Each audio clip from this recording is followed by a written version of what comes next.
Paul McMahon, Spreydon Heathcote Community Board. You've got 2 meetings.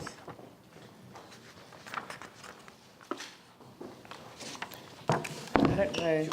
Kia ora tātou. We also have Rickett and Wigram and Spreydon Heathcote have a joint report. It would be great if we could do that after Spreydon Heathcote reports. And Mike could join me after these. Looking at the report of the 3rd of March, there's no Part A's, but I just thought I'd briefly bring your attention to a couple of things.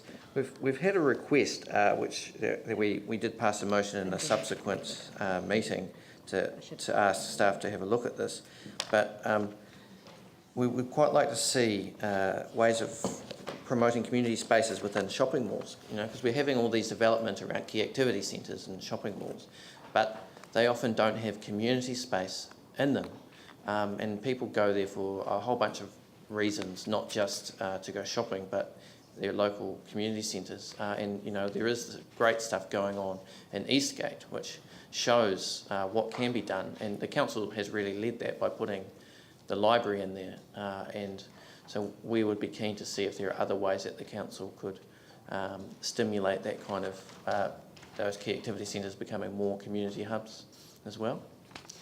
And going to just item 2.3 on the next page, I was just wondering if there could be more of a process of involving residents' associations in signage decisions and ensuring, because Summerfield, which is the case in point, there's actually there's no signs that actually say approaching Summerfield or Summerfield this way.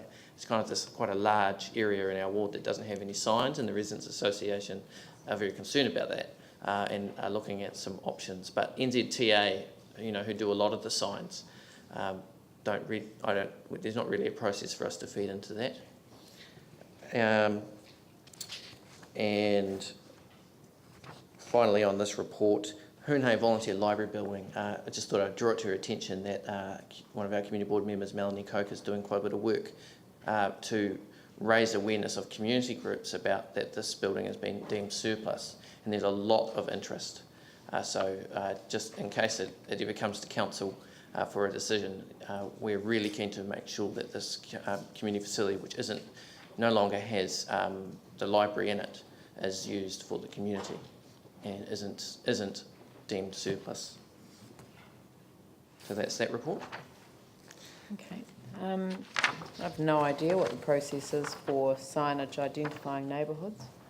I know that was an issue where the sign across Wainoni Bridge didn't bother mentioning that Avondale was on the other side. So there are probably more than one area of the different wards that would feel aggrieved at not being identified, but I absolutely have no idea what the process is. Yeah. So it'd be great. I can follow up and find out what the process is and maybe talk to you. That would be great. Thank you, Jane. Yeah. Yeah, I think we should let everyone know. Yeah, okay. So, Spreydon Heathcote, so I think that might be Phil Clearwater would like to move that, and I'm sure Andrew will return the favour and second it. I'll put the motion. All those in favour say aye. Those opposed say no. That's carried. Well, thank you. Now